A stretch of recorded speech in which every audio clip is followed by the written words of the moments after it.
quedarte con nosotros. El día de hoy estamos entrevistando a Diego Roel, CEO de Strap Technologies. Diego, te quiero agradecer muchísimo por darnos esta entrevista. Nosotros como estudiantes del MBA en el EGADE descubrimos tu proyecto y creemos que es un proyecto increíble. Un proyecto que puede cambiar muchas cosas en nuestra comunidad, que puede cambiar las narrativas que tenemos sobre la discapacidad y la inclusión de nosotros como personas con discapacidad. Te quiero contar que esta entrevista es para Aim to Flourish, una iniciativa global de aprendizaje apoyada por el Pacto Mundial de la ONU y está dirigida por los estudiantes como nosotros para descubrir y celebrar historias pues, que no se han contado de innovaciones increíbles para el negocio y que hacen un cambio. El uso de los 17 objetivos de la ONU global para el desarrollo sostenible básicamente son como un lente en donde nosotros que somos estudiantes de negocios, en este caso del MBA y del EGADE, estamos entrevistando a líderes empresariales de todo el mundo, los encontramos así como te encontramos a ti, y estamos interesados en escuchar todas estas innovaciones buenas que también son buenas para el mundo de los negocios. Efectivamente. Muchísimas gracias por invitarme, María. Muchas gracias por estar aquí. Y bueno, te cuento que después de que tengamos esta charla, nosotros vamos a subir el proyecto a la plataforma de Aim to Flourish y las mejores van a ser reconocidas en un foro global, donde estamos seguros que vas a ser parte de las iniciativas reconocidas. Entonces, si te parece, empezamos con algunas preguntas clave. ¿Estás listo? Listo, Muy bien, me parece. perfecto. Antes de que platiquemos de tu innovación y de tu proyecto como Strap Technologies, quiero que nos cuentes de tu vida, de Diego Roel, que nos cuentes en algún momento una experiencia o un punto alto en donde dijeras, este momento marcó mi vida y a partir de ahí, pues eventualmente nos iba a llevar hasta el proyecto del cual estamos hablando hoy. Entonces, a lo mejor que tengas alguna historia que nos quisieras contar de dónde sale como algo que descubriste desde en algún momento. Sí, anterior. creo que sí. Mira, yo a los 7 años era un niño súper introvertido y súper inadaptado, o sea, malísimo en los deportes, malo en la escuela, no tenía nada que hacer. Entonces, en cosas tanto que probaba todo mal, pero en una de esas descubrí la robótica y me encantó. Me quedé fascinado con la robótica, empecé a tomar cursos, tomar clases y decidí quedarme en robótica hasta el día de hoy, ¿no? ¿Cuántos años tienes? Hoy tengo 18 años, todo esto comenzó a los 17 años, a los 7 años.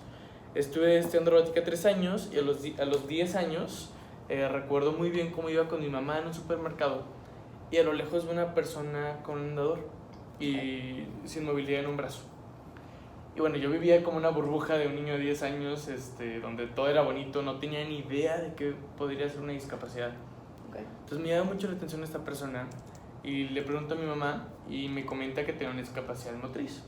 Entonces me ganó mi curiosidad y me quedé viendo a esta persona y llegó un momento donde la persona trató de agarrar una manzana que tenía enfrente, pero no podía por su misma discapacidad.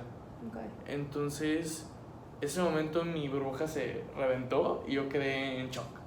O sea, me quedé pensando en cómo puede ser que algo que para mí es tan sencillo como hacer esto, para alguien pueda ser prácticamente imposible. Claro. Entonces ese día me hice una promesa personal que hoy está marcando mi vida y la está cambiando por completo. Porque me prometí que un día iba a hacer algo para que esa persona sea capaz de poder realizar cualquier actividad que ese día no pudo hacer y que yo puedo hacer con cualquier facilidad. No sabía qué hacer, no sabía cómo hacerlo. Fue hasta los 16, 17 años que tuve como un flashback de ese suceso y de esa promesa y decidí poner manos a la obra y comenzar a investigar, hacer algo. Ahí fue cuando descubrí que cada 5 segundos alguien pierde la vista y que el bastón blanco para personas ciegas se inventó en 1921. Estamos en el 2019 y no ha cambiado absolutamente nada. Fue cuando decidí hacer algo sobre la discapacidad y además enfocarme en la discapacidad visual.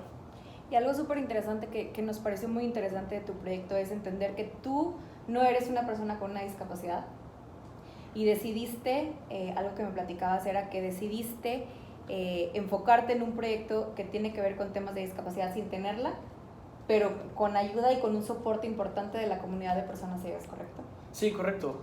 Cuando decidí enfocarme en la discapacidad visual, pues yo agarré todos los conocimientos que tenía de robótica y comencé a buscar una idea, a buscar algo, un dispositivo que solucionara diferentes problemas. El tema, como bien dices, que yo no tengo discapacidad visual, entonces no sé por qué pasa una persona con ceguera, no sé qué dificultades tiene, no tenía ni idea. Entonces yo con lo que pensaba que podría funcionar hice un prototipo y junté a 12 personas ciegas. Okay.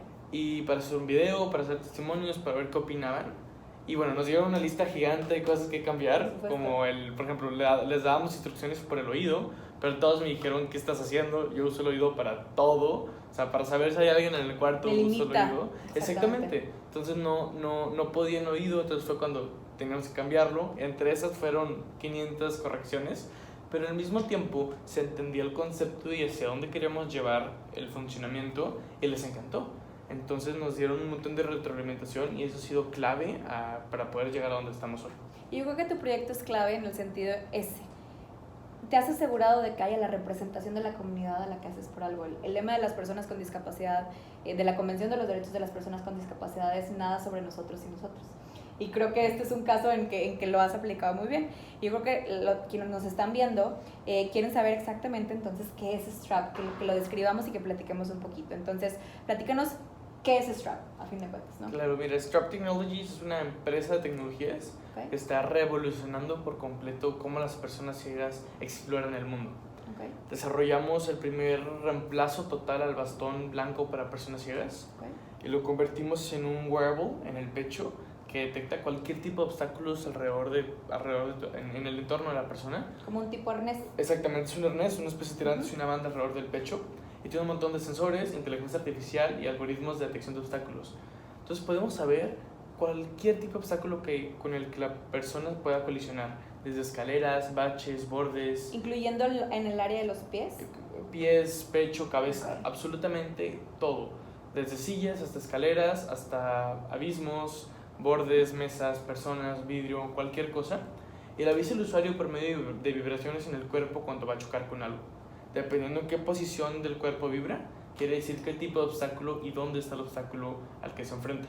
Entonces estamos haciendo que las personas ciegas se muevan con total seguridad y con total confianza, que sean capaces de hacer cualquier cosa que tú y yo podemos hacer gracias a que podemos ver. Okay. ¿Cuánto tiempo tienes desarrollando este proyecto? Alrededor de 2 años. 2 años, ok. ¿Y quiénes crees que han sido quienes han estado involucrados en esta creación de la innovación, además de ti y obviamente de donde salió, pero quiénes más crees que han estado involucrados en estas innovaciones durante los cambios obviamente y las perfecciones que has hecho durante estos 2 años? Claro, bueno, como mencionamos ahorita, definitivamente la comunidad de personas ciegas ha estado muy, muy presente porque gracias a ellos son los que podemos iterar y podemos modificar las cosas. Pero bueno, hoy la empresa ya puedo decir que hay un equipo de personas relativamente grande trabajando, desde ingenieros hasta personas en comunicación, hasta mentores, advisors que tenemos en la empresa, que constantemente nos están apoyando con todo eso. Entonces llega el momento donde yo ya no desarrollo la tecnología, sino que ya tenemos un equipo de personas que se dedica a desarrollarlo, porque llega un momento donde yo ya no sé hacer las cosas que exigía el proyecto hacer. Entonces fue cuando tuvimos que contratar personas para que supieran muchísimo más que yo en esas áreas y puedan hacer todo eso.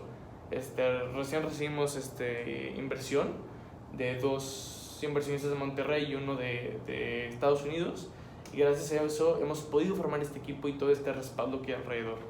Entonces, bueno, gracias a eso empezó a hacer un montón de ruido, se empezó a acercar personas de otros lados del mundo.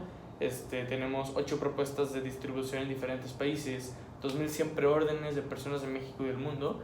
Entonces realmente esto ya se convierte en una comunidad gigantesca de personas que necesitan o quieren cambiar cómo las personas con discapacidad se mueven en el entorno. Y claro, y probablemente con mayor inversión y con mayor soporte de este proyecto, lo que va a hacer es que el costo de la misma innovación pues vaya disminuyendo cada vez más para más personas ciegas. Definitivamente. Increíble. ¿Tú crees que este proyecto se relaciona directamente con algún tipo de misión o propósito o significado? Sí, definitivamente, como los problemas globales que puso la ONU en la Agenda del 2030, creo que entra mucho en el número 10. Estamos atacando casi que directamente a todo lo que es inclusión, porque gracias a cosas como este dispositivo estamos haciendo que personas con discapacidad tengan acceso a hacer otro tipo de actividades que hoy no pueden hacer. Igualdad de oportunidades al final de cuentas. Exactamente, entonces estamos trabajando con atletas ciegos para que corran maratones, estamos trabajando con padres de familia para que puedan acceder a nuevos empleos, que puedan hacer un montón de cosas que antes no, y esto les va a ayudar desde su crecimiento personal y podría tener un impacto hasta en la economía nacional y global, ya que tenemos un montón de personas más trabajando y aportando a la economía global. Y esa iba a ser mi otra pregunta, ¿qué impacto más allá creíamos que, o sea, qué hay más allá sobre el incluir una persona con una discapacidad visual en la comunidad? Claro, es que lo es todo, porque bueno, ya están incluidas en la comunidad.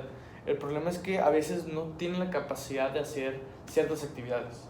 Entonces, nuestra misión, viéndola desde un ojo global, es eso, que una persona con discapacidad visual tenga exactamente la misma capacidad de hacer las cosas que yo, que no tengo alguna discapacidad.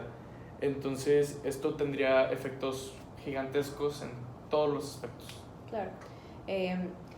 Y algo que creo que es importante mencionar es que tu innovación, y como lo vemos nosotros desde nuestro equipo, como estudiantes de un MBA, es que es una innovación que le pega directamente desde hasta el Producto Interno Bruto del país, hasta el PIB, al incluir a más personas en el ámbito laboral. Pues si una persona con una discapacidad visual es muy difícil que vaya a trabajar, probablemente si estas innovaciones para un mundo que no está listo para nosotros como personas con discapacidad, ¿cómo empezamos a cambiar? Como decías tú, el bastón es algo que se inventó hace tanto tiempo, el mundo estaba evolucionando, ¿cómo empezamos entonces a cambiar nuestros entornos, ¿no?